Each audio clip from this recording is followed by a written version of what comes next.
From the darkest corners of Tumblr comes a podcast where we take two of your favorite fictional characters, get them together, and ask, do we ship it?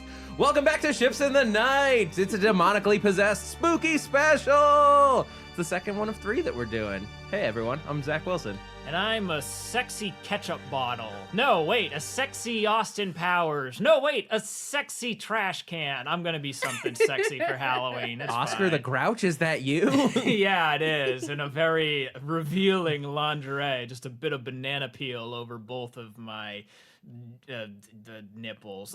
God, it's... Whoa! Whoa!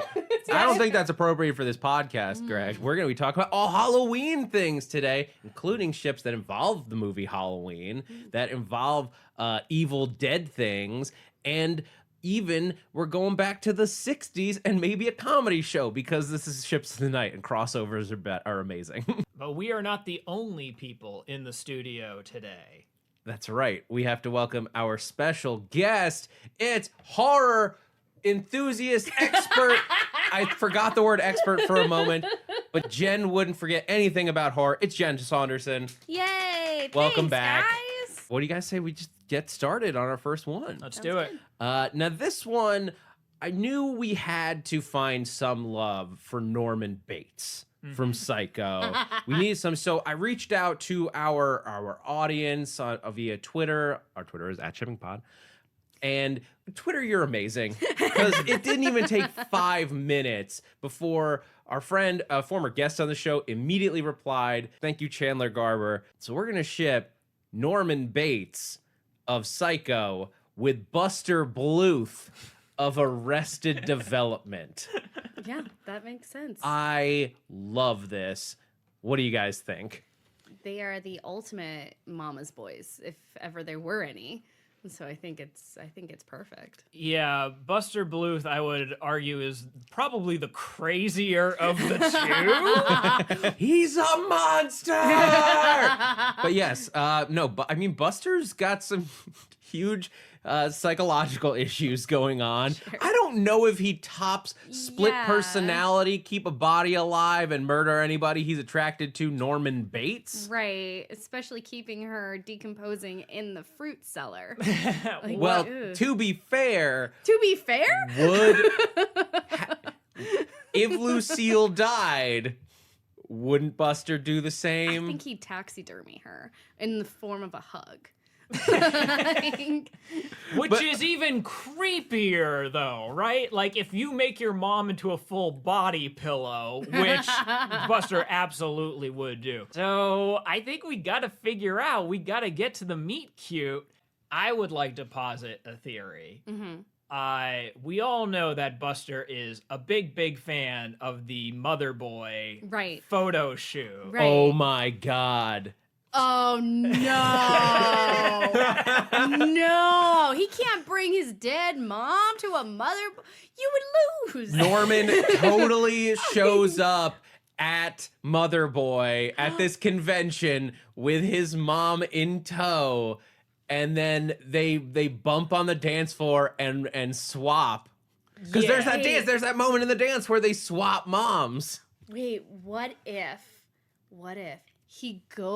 Norman Bates goes to the Mother Boy dance, Not the but band. he's dressed as his mom, split personality and such. So when they switch moms, he's dancing with Norman as Mrs. Bates. Oh shit, that's really good. Beautiful. Yay! And so, yeah, I can totally see that. Buster is fuming because Lucille is like, telling him that he needs to tuck in his Sailor Boy shirt. And then Norman Bates is like, well, I think that your mother looks like a real whore. And then Buster's like, you know what? Yeah, Lucille is a whore. Thank you. You're the kind of mother I need. I like how your Buster Bluth is like basically John Mulaney.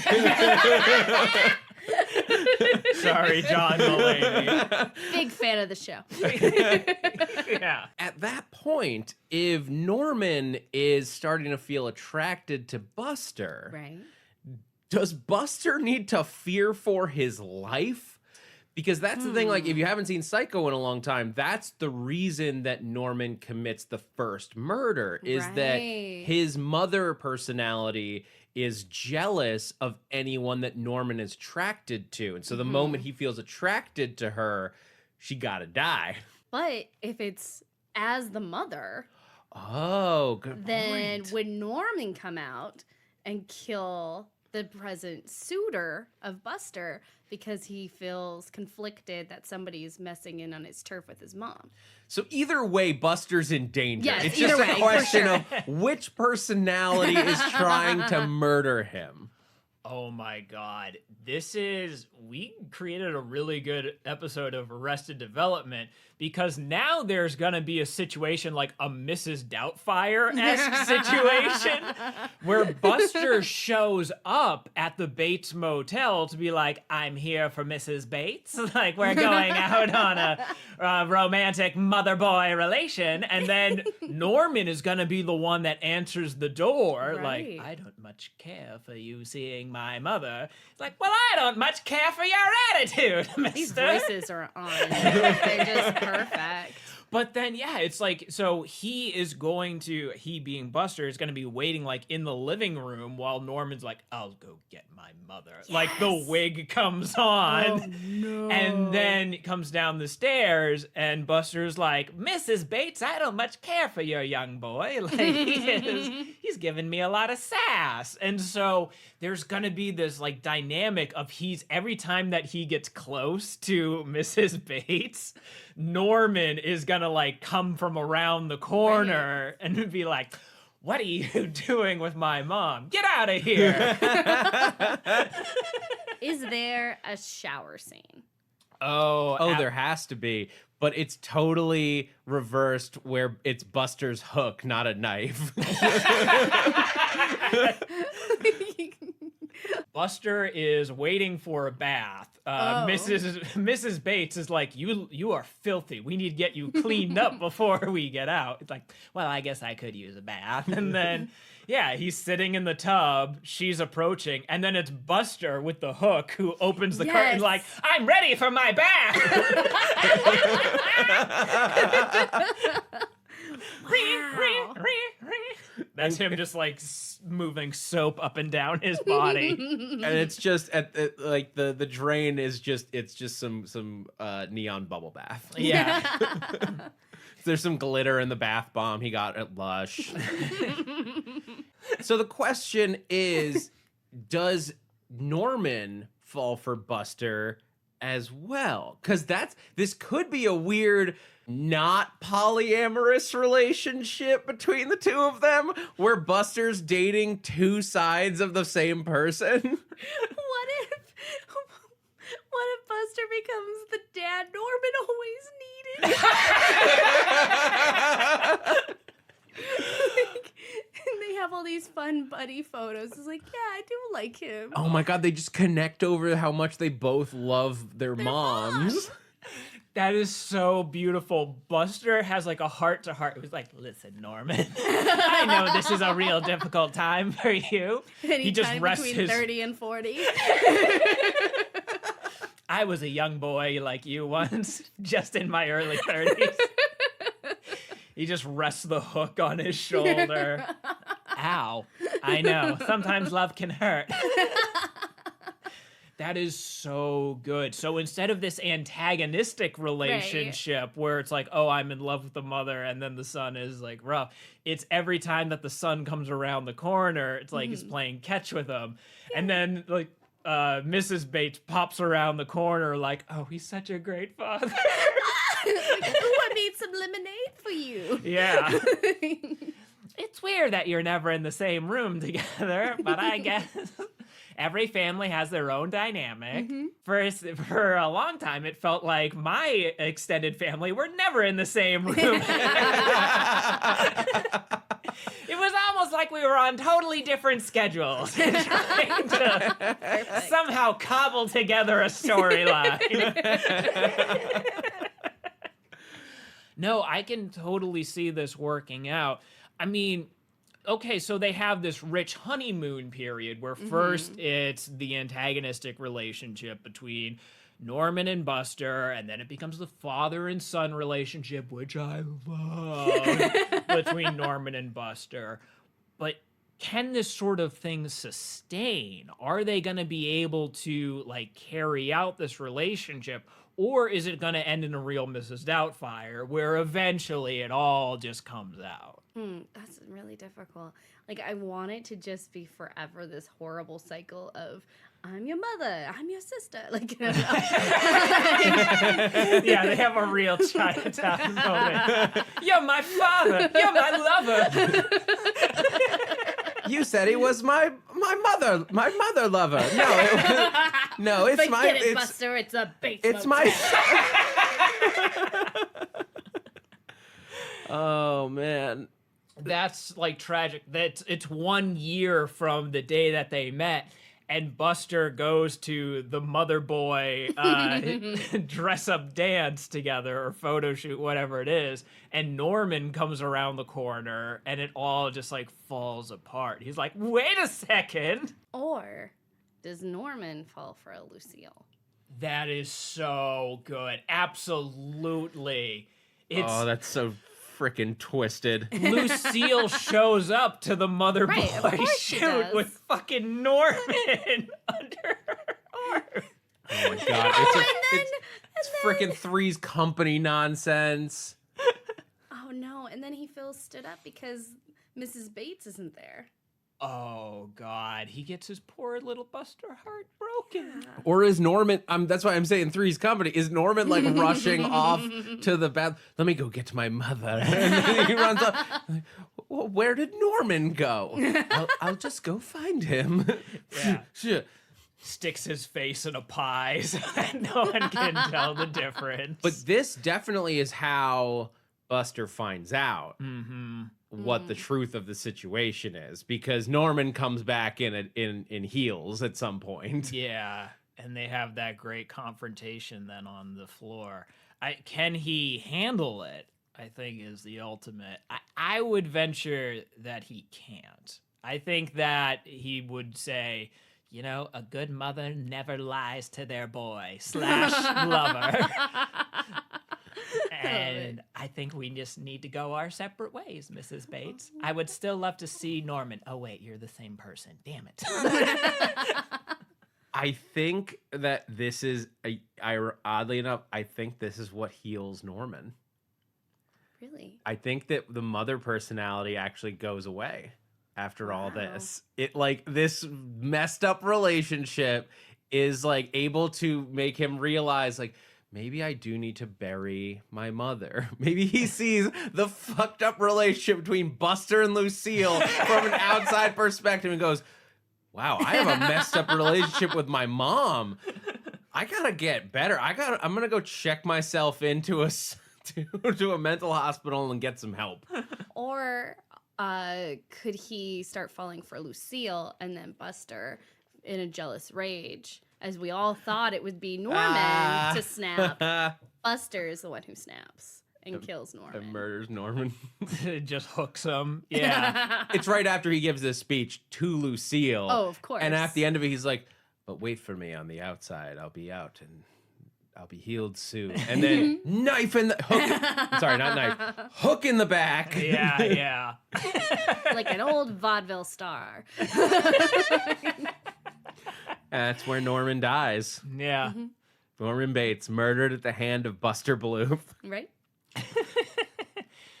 And that's like the closing line of the episode is Buster just going like, I did think it was weird that his mother had a penis. Moms can have penises. That's fair. Yeah. Okay, so I think we do need to get to the ultimate question here is we know how this all plays out. Very tragic, but pretty funny for the most part. Do we ship it? Zach? Oh, I totally ship it. Yeah? I want this so bad. For sure. Yeah, it feels like closure on both sides. Yeah, it's God, just because I really, really want to see this episode of Arrested Development. Yeah. Like, it ends very poorly for everybody involved, but oh my God, would I love to see Buster, like, dating someone who is also his son-in-law. Like, oh my God. Mwah. Oh, perfect. A+. AV Club says it's the best of the season. Like, will do. Arrested Development just needs to start doing Treehouse of Horror specials. Yes. And we can get this made. Yeah, please, please, please. Mitch Hurwitz, our phone lines are open. All right, we're going to take a quick break and then come right back with our second ship of the night.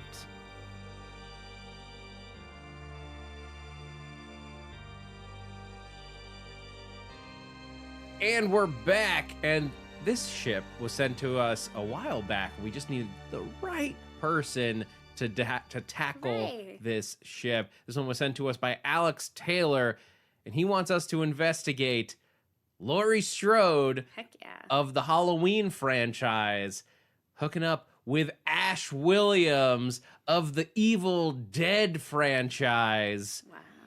Two horror behemoth characters. What do you guys think? Well, first, these are linked to the Norman Bates, because Norman Bates kills Janet Leigh in Psycho, and Janet Leigh, the actress, is actually the mother of Jamie Lee Curtis, who is Laurie Strode. This is exactly why we asked you to come. You're looking at me like, wait, what?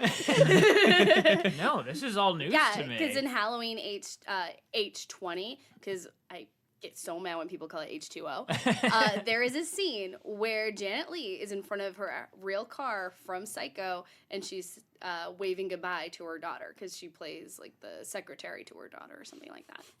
So yeah, they also correlate in the Halloween universe too. That's nice. Dope as hell. Mm-hmm. As long as you weren't going to be like, and it turns out that Ash Williams is Laurie Strode's sibling, and I'm like, no, that makes this a weird one, but it's not, so we can continue. I mean, it's still pretty weird, but not that kind. Anyway, what do you guys think of these two? They both. We've got two people used to fighting paranormal like monsters. Michael Myers, like on the borderline of that description. Mm-hmm. He's immortal, sort of, but not a monster per se. Oh, he's a monster. He has the darkest eyes, the devil's eyes. That he gets shot out at one point, if I'm not mistaken. But they come back. Yeah. Everything of his comes back. Mm-hmm. Laurie gets a boomstick at some point. I mean, once she becomes an old woman, she gets a sweet-ass boomstick. Mm-hmm. So they have that much in common. I am worried Ash is a pretty boisterous fellow. Yeah, I think Laurie is so strong-willed that I think Ash would kind of annoy her. Yeah. I think the other thing these two might have up against each other is that Ash is very much on the like proactive monster hunting side, and Laurie's much the like, I don't want to deal with this at all. It just keeps happening to me. Leave me alone. But in the last film that came out last year, she was incredibly proactive, creating, and this is spoiler, so I apologize in advance, but creating an entire home that was a trap for Michael Myers. And that, there's no sitting around for that. Like, she was making her basement a dungeon that she set fire to. Like, that's some planning. Okay, so maybe then, can we tie that into a meet cute somehow? Yes, I think you already said it when you said the boomsticks. I think they could be at the same... Is he your supplier? I think they could be at the same sporting goods store. Oh, it's the classic reach for the same item on the shelf meet cute. Or because Ash works at Shop Smart, Shop S Smart. Yeah. So she is going as like, I need to build a doom dungeon to kill the undead. He's like, well, I know a few things about that. Let me show you my back room. I kind of dig that. All right, so he's the cable install man of paranormal house protection. Oh, that's so good. That he's like, when you go to Home Depot, it's like, get pro installation for only 20% more. And she's like, listen, I'm not as young as I used to be. Like, I could use some help setting up these projectile spikes. Right. Oh my God. But does this then turn into just classic porno scenario where this like lonely housewife is hooking up with the cable installation man? Or is it like a overboard situation where somebody is setting everything up for you and then, they have an accident and then believe that they're with you? That is a way deeper cut than the porno scenario. Wait, Overboard. You need to explain this a little bit more Overboard. It had Goldie Hawn and Kurt Russell. Okay. And they remade it recently with Anna Faris, and I'm so spacing on the other actor's name, so I apologize. It doesn't matter. It's Anna Faris. She's great. So Kurt Russell, he's designing a closet for Goldie Hawn on her yacht because she is hella wealthy. Right. And it's a special closet, like beyond California closets. Like there's moving elements. It's like Clueless. And for some reason, she gets knocked overboard, hence the name. And he finds her at the hospital, I believe, because she has his information or something, and she has amnesia, and he tricks her. This premise is very dated, and it is very terrible when it's explained. He tricks her into believing that she is the mother of his 3 children, brings her home, and basically has this live-in maid wife who is taking care of them completely, and then they start falling in love with one another, and then he finds out that she's no longer with amnesia and has to explain this entire horrible thing and how it's basically assault. But they end up together. The sweetest romances of the 50s are not something that you should revisit in modern times. This is the 80s. Oh, That was the 80s? It's Kurt Russell and it's Goldie Hawn. Okay, so new horror franchise is tricking people into thinking that you weren't there. I could see Laurie that if Ash has some sort of accident where he is like bopped on the head. Sure. If it is like, okay, it is 0 hour. Right. It is like October 30th at, I don't know, 11:58 p.m. And Ash has been knocked on the head. And Laurie's just like, you know what, just for one night, I could use a little bit of extra help. Like, I don't need you to stick around, but like she sees him with the concussion, is like, oh, you're my husband, and also there's gonna be someone coming to kill me. He's a deadite. Yeah, I could use a little bit of your help, sweetie, husband. You got it.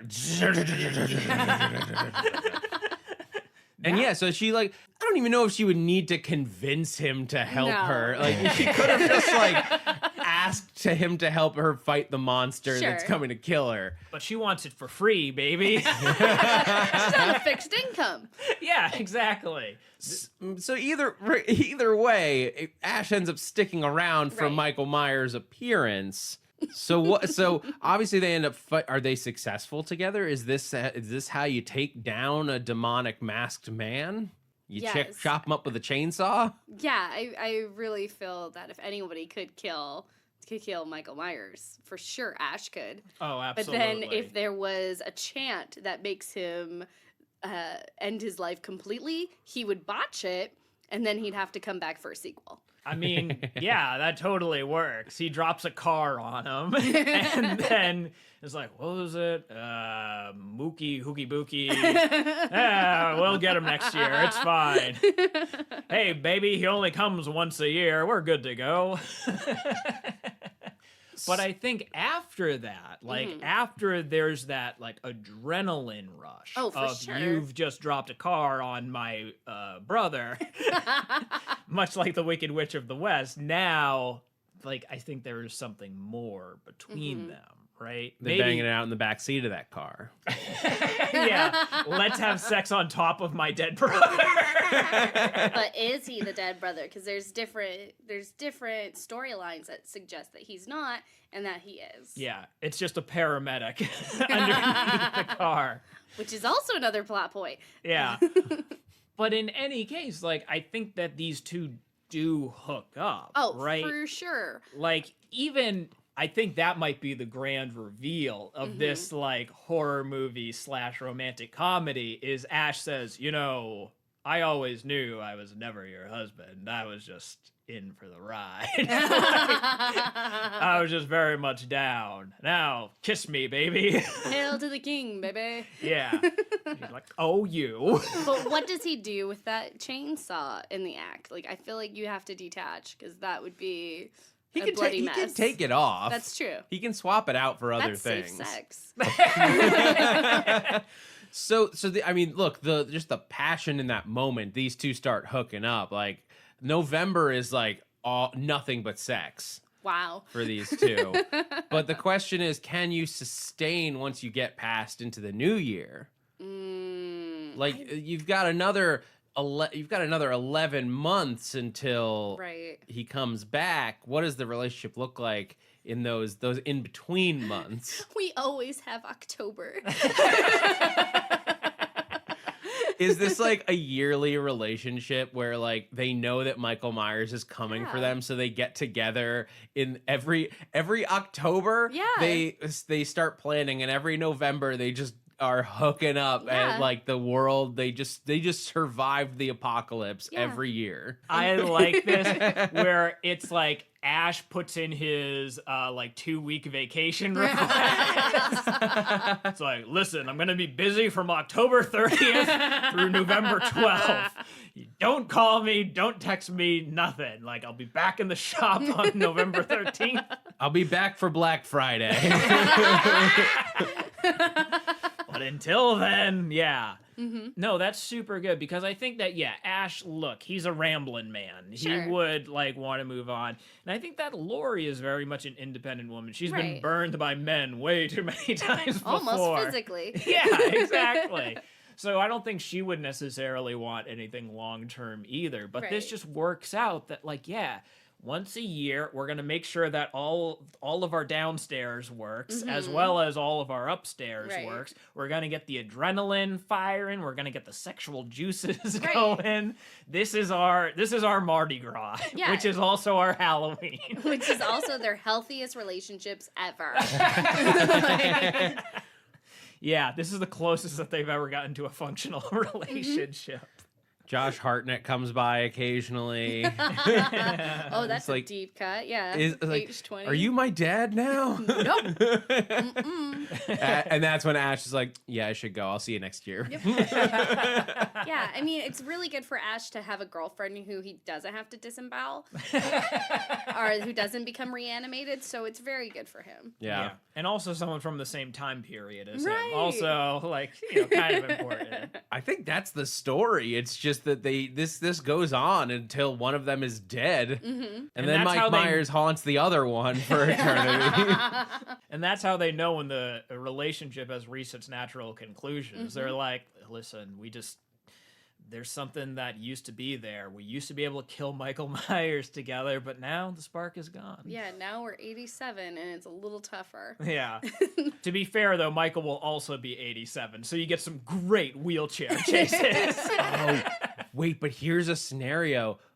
At one time, after this has been going on for a while, does one of them discover how to finally kill Michael Myers?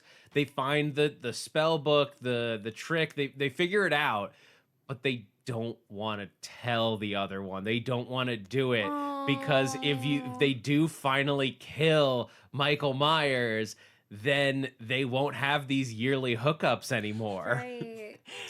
Ash, it becomes a real Notebook situation where Ash, like, once a year just hires somebody to play Michael Myers. So it's like, listen, baby, we're gonna relive the good times. That person would be killed. Yeah. Well, maybe he hires a demon or something. He pulls that's one out true. from the nether realm and just sticks it in a Halloween He mask. goes down to Spirit and buys a Michael Myers mask and just Exactly. throws it on top of a demon. Or William Deadite. Shatner's mask and paints it white because that was the original. Oh, right. Yeah. I like this. So these two keep going until Michael Myers is no more. And even once he is, they still do a beautiful like recreation to really spice up their weekend. It's their overboard. Creepy and beautiful at the same time, which I think is as much as we could ask for from these two. Yeah. All right, that was amazing. Thank you, Jen. We are gonna take a quick break and then come back with our matchmaker segment, a special horror themed matchmaker. Ooh, spooky special. We'll be right back.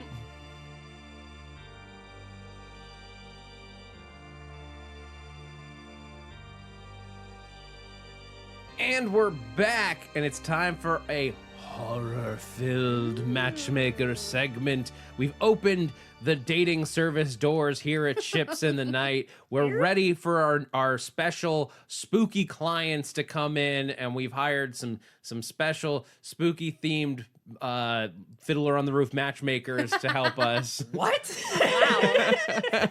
Very specific. I don't know. Zach, that didn't track at all. I love you, buddy, but man, you're reaching.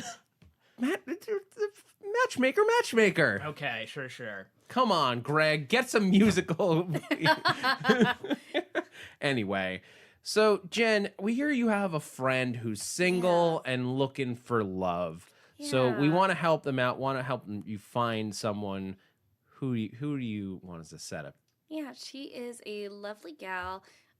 She lives with her mom right now, who is a famous film actress. So she's got a lot of time on her hands and wants to go explore the city. She spends a lot of time in the basement with her Ouija board trying to conjure up friends like Captain Howdy. And she may or may not be dealing with some inner demons. Very literal, as I understand it. Correct. And this person is? Reagan. From The Exorcist. From The Exorcist. Okay, cool. So we have to find someone that can deal with a little bit of a duality. Right. Okay. I mean, you dealt with Norman Bates. I love the idea of Reagan be like, if you can't handle me at my worst, you don't deserve me at my best. If you can't handle me in my Reagan, you don't deserve me in my Pazuzu. Yes. Or wait, I got that backwards, but... Yeah. Or did you? Or did I? Yeah. Depends on who we're setting her up with. Okay. So, I think we've got a couple options for who we could set your friend up with. Okay. So, Greg, do you mind if I... Take it away, Zach, please. So I want to set Reagan up with. He's a young man. He's kind of coming into his own. He's got some powers. He's used to like hearing voice and things. A little boy named Danny Torrance of The Shining. And so Danny, he's also a little boy. Like he's a young kid. Sure. Like he always wants to play games. Wants to ride around on his tricycle. He's used to dealing with demon spirits as well. He's got one that's talking to him all the time. Sure. He's got a best friend just like in his ear, so he's gonna know what Reagan's going through when Pazuzu's talking to her. And I think that these two, they're gonna be skipping down the lane. They're gonna come across some demons, but he's gonna just use his shine to figure out that they're in danger, and they're gonna be able to go the other way. There's nothing really to worry about when you got Danny and Reagan together. They're gonna be able to deal. They're gonna be working through their demons together, if you will, just trying to be happy together. Wow. It's a good pick. I'll give you that. It works out. I understand the connection, but we have to give you two options here. Right. I think I got someone for Reagan that might be up her staircase/alley. Okay. Great. So I think the main thing that you have to consider in this relationship is all the viscous goo. There's a lot of split pea soup. Right. There's a lot of sweat and various, Reagan looks very slippery and gross, right? And I think you want someone who understands that. Someone who is maybe used to dwelling in the dark, has a little bit of a good side and a bad side. I think that Reagan would pair up very nicely with Smeagol from Lord of the Rings. You have someone who's very thoughtful and kind and considerate, but when Reagan starts acting up and starts getting sassy, boy howdy, there is the other side of Smeagol that is just ready to bring it and ready to like stand up and be as evil and sneaky as she is. And again, all the goo, like Smeagol's gonna be all about it. He's used to being in slippery situations. Wow. It's a lot to unpack. Yep, there's a lot of good, there's a lot of weird in both of these ships. So Jen, but we want to make sure that we're getting you the right pairing. So do you have any questions for us? I do. For Danny, I'm just curious because he's so much younger. Like, when would they meet? Because they got at least a good 10-year difference, and she's already like about 17. All right. And do you have one for? Oh, I'm curious. He's in Middle Earth. She, I think, is in Boston. So how would they even meet? That's a fair question. All right. Well, Zach, do you want to address this here? Yeah. All right. Let's take it away. I mean, that's the thing. I mean, you got the Shining, which was made in the 70s, I believe, Right. and The Exorcist in the 80s. So you've got a 10-year difference. Like, after he 70s. leaves the hotel. Was The Exorcist in the 70s? think Is my so. argument devoid now? But I mean, Right. look, he's got to get away from that. He's got to take some time with his mom to get ready. I think they meet around middle school age, like, so that he's like, he knows the possession is coming, but he can't do anything about it. He has to let it happen because he knows Pazuzu's around the corner. Maybe he helps her deal with it because he knew it was coming the whole time. These two are beautiful. All right. I dig it. I can dig it. I Greg? think I have a response here. The Exorcist is actually set in Washington, D.C., Oh. which, a real cesspool of monsters right now, if you don't mind me saying. So I think Smeagol would be just at home in Congress. Am I right, people? Am I right? Am I right? So I think it's not too far of a stretch to say that Smeagol would worm his way over to Washington, D.C., and maybe that's where they meet. Smeagol is like talking up the NRA policy in that staircase, Gosh. and then he comes across Reagan. I mean, he's two-faced, so he's already fitting in. Yeah, Right. sick burns. Look, he's saying, like, I'm totally not going to kill you. Vote for me. And then he gets in. He's like, we should steal the precious from them. It's like Congressman right there. Yeah, I believe in the power of private insurance. Yes. I think Medicare for all is going to bankrupt this gosh. country. What's happened? All right, we're going to move. So getting past the weird, although I kind of do want to see the lobbyist Smeagol Gollum Right. now. But first, before he can make it to office, we need to set up your friend Reagan on a date. Jen, who do you want to set your friend up on a date with? Wow. I think if I had the opportunity to choose, I would say Danny, because it sounds like she would be getting more help and assistance versus going further down the hole. And if I wanted to be a true friend, I would definitely want to look for the rainbow's end and not, Into a literal cave of darkness? Yes. Yes. That is fair. I I will feel- give you I that. feel Smeagol has a body count. Yeah, that's fair. I mean, Reagan does too, but also Danny, a human being. So, small consideration to be made. Sure. With some weird Stephen King powers. Yeah. Anyway, so I'm glad that we can set your friend Reagan up Yeah. on a date. Maybe she'll find love. hope And maybe this is the twist at the end of Dr. Sleep that comes out in a few weeks. It just turns out that Reagan's there. But Jen, thank you so much for Thank joining you us. guys. This was so much fun. This was a blast. I'm glad that we could get you back again. Me too. The first episode we did with you was also a horror special, but that was just because we were like, oh, Jen's here. We should do horror. But now it's like Halloween time and it's perfect. That is one of my one of my favorite ships was our Freddy and Jason ship together because it was so insane because they went to ski school. Yes. Oh my god. I So loved if you it. guys haven't checked out that episode, I highly recommend it if you It's very enjoyed what we 80s. did today. Freddie and Jason ski school. That was such a good one. All right. But also, Jen, you have a podcast that you're doing as well. Yeah, I'm doing a horror focused podcast with my friend Kyle Clark. and it is called Everything is Scary, which is a lot of fun, and we just talk about different horror things that are going around and just horror and culture, and I love it. Awesome. So horror is scary. Everything is scary. So look for that. And if people want to find you on social media, do you have a handle that you can throw out there? Just my name. It's just, everything is at Jen Saunderson. Right on. So it's at everything is Jen Saunderson. Oh no, it's just Everything is scary. Everything about Jen Saunderson is scary. Oh my gosh, I feel like somebody's trying to write it down and keeps crossing it out. It's just I'm on everything, and it's at Jen Saunderson. I'm just trolling. We didn't talk about Troll 2. No. Maybe we need to. They're eating me, and then they're gonna eat her. I did that wrong.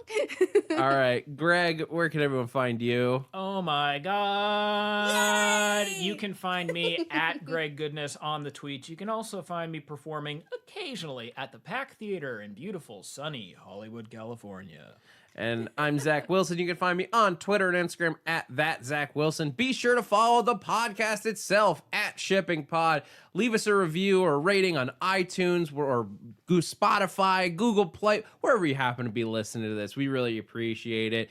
How else are we going to become the #1 podcast outside of Tanzania? We're already #1 in Tanzania. We got to grow outside of that small market. Help us. It really does help us out. So leave us a rating, leave us a review. It only takes a moment to do. And until next time, guys, this has been Ships in the Night, casting off. Oh, sorry.